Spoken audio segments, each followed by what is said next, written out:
গত কয়েকদিন যাবৎ আমরা দেখছি এসআইআর নিয়ে আমাদের মধ্যে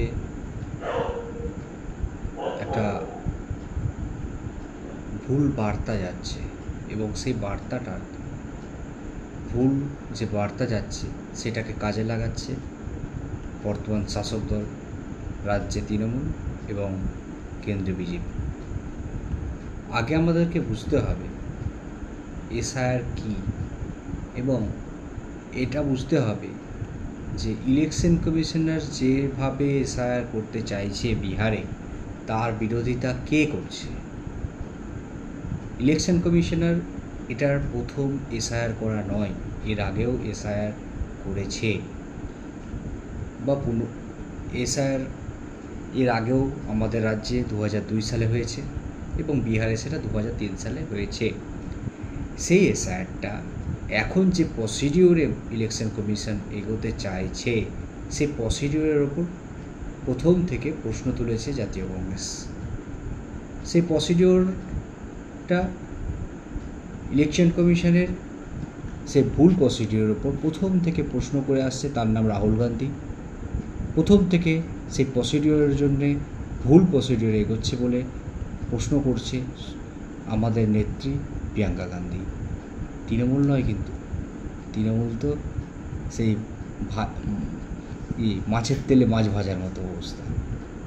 তারা চাইছে যে এই এনআরসি ভাবে মানুষকে ভয় দেখিয়ে, যেমন 2021 সালে ভোট নিয়েছিলাম, এবার এসআইআর নামে মানুষকে ভয় দেখিয়ে ভোট নেব। কিন্তু মানুষকে বুঝতে হবে, কি বুঝতে হবে, যে এই এসআইআরটা আমাদের রাহুল গান্ধী যেটা নিয়ে প্রথম থেকে রাস্তায় আছেন, যে এই এসআইআরের পদ্ধতিগত ভুল হচ্ছে। এখানে আধার কার্ডকে অবশ্য অন্তর্ভুক্ত করতে হবে, যেখানে আমার সমস্ত কিছুতে আধার যুক্ত, সেখানে আমার এখানে আধার কার্ড কেন নেই, কেন অ্যাকসেপ্টেবল নয় এই আধার ডকুমেন্টসটা। রাহুল গান্ধী প্রথম দিন থেকে বলে আসছেন। মমতা বন্দ্যোপাধ্যায়ের ওসব কোনো গল্প নেই। রাহুল গান্ধী প্রথম দিন থেকে বলে আসছেন যে ভোট চুরি হচ্ছে, ভোট চুরির জন্য উনি রাস্তায় নেমেছেন। মমতা বন্দ্যোপাধ্যায় কী বললেন? ঠিক ভাইপোকে পাঠিয়ে দিচ্ছে রাহুল গান্ধী।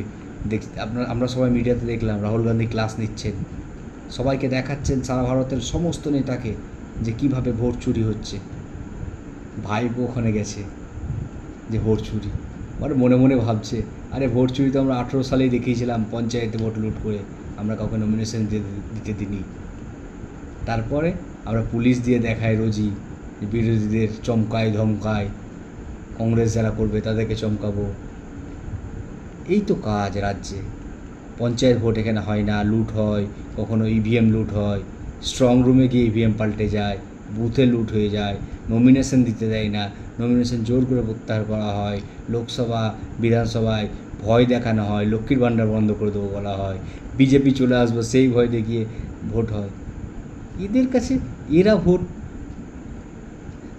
ভোট চুরির গল্প শুনবে এদের কাছে, এই তৃণমূলের কাছে না। এরাই তো ভোট চোরটা, বিজেপি ইলেকশন কমিশনার বিজেপির। কিন্তু কি দারুণ বিল দেখুন, তৃণমূল ভোট চুরি করে কিন্তু কিছুই বলে না ইলেকশন কমিশনার, সব শান্তভাবে চলে যায়। সেটিংটা বুঝতে হবে। আর এসআইআর নিয়ে আমাদেরকে সচেতন হতে হবে। কেন সচেতন হতে হবে? আমাদের রাহুল গান্ধী আমাদের সব সময় সঙ্গে আছেন, আমাদের নেতা অধীর চৌধুরীর সঙ্গে আছেন। উনি বার্তা দিয়েছেন যে একটা মানুষের নাম আমি বাদ যেতে দেব না।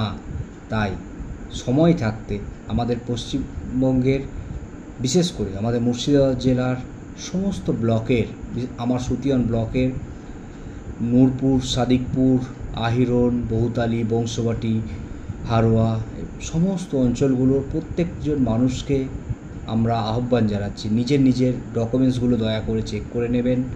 2002 সালের যে ভোটার লিস্ট বেরিয়েছে, সেই ভোটার লিস্ট অনুযায়ী নিজেদের বংশের যাদের নাম আছে তাদের নামগুলো দেখে নেবেন এবং নিজেদের যে ডকুমেন্টসগুলো, জন্মের প্রমাণপত্র হিসেবে যে ডকুমেন্টসগুলো, সেগুলোর নামগুলো ঠিক আছে কি না সেগুলো আগাম প্রস্তুতি নেবেন। এবং যেখানে যেখানে আপনাদের বুঝতে সমস্যা হচ্ছে, ভয় করবেন না, তৃণমূল নেতাদের কাছে যাওয়ার দরকার নেই, মালখোরদের কাছে যাওয়ার দরকার নেই। আগে নিজেরা সচেতন হন, ওরা ভয় দেখাবে যে বিজেপি চলে আসবে, বিজেপি চুরি করবে। আর বিজেপি চুরি করবে না, ওরাই তোমাদের ভোট চুরি করে। 18 সালে পঞ্চায়েত ভোট চুরি করেছে, এই 2300 পঞ্চায়েত ভোটেও ছাপ্পা মেরেছে বিডিও অফিসে ঢুকে। এরাই ভোট চোর, এরাই তোমাকে ভয় দেখাবে, বিজেপির ভয় দেখিয়ে ভোট নিয়ে চলে যাবে। তাই আমাদেরকে সচেতন হতে হবে। ভুলটা কারা করেছে? এত এত লাখ লাখ ছেলে মাধ্যমিক পরীক্ষা দিচ্ছে, কই কারো মাধ্যমিকের অ্যাডমিট কার্ডে তো ভুল নেই। যত ভুল এই বিডিও অফিসে বসে বসে যারা এই ভোটার কার্ডগুলো দিচ্ছে, এই রেশন কার্ডগুলো দিচ্ছে, সব এতেই কেন ভুল? এটাকে মূর্খ লোক করে নাকি? টিপছাপ দেওয়া লোক কি এই রেডি করে ভোটার কার্ডগুলো? নিশ্চয়ই করে না। শিক্ষিত লোকরা ওখানে বসে থাকে বিডিও অফিসে। তাহলে এত ভুল কেন? কই মাধ্যমিক অ্যাডমিটের তো ভুল হয় না, লাখ লাখ ছেলে 1 বছর মাধ্যমিক দিচ্ছে।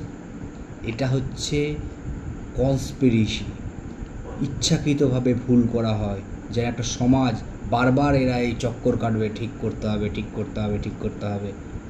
আর এখন দেখবেন পঞ্চায়েতও শুরু করেছে, জন্ম সার্টিফিকেট নেই, চলো এত টাকা দাও।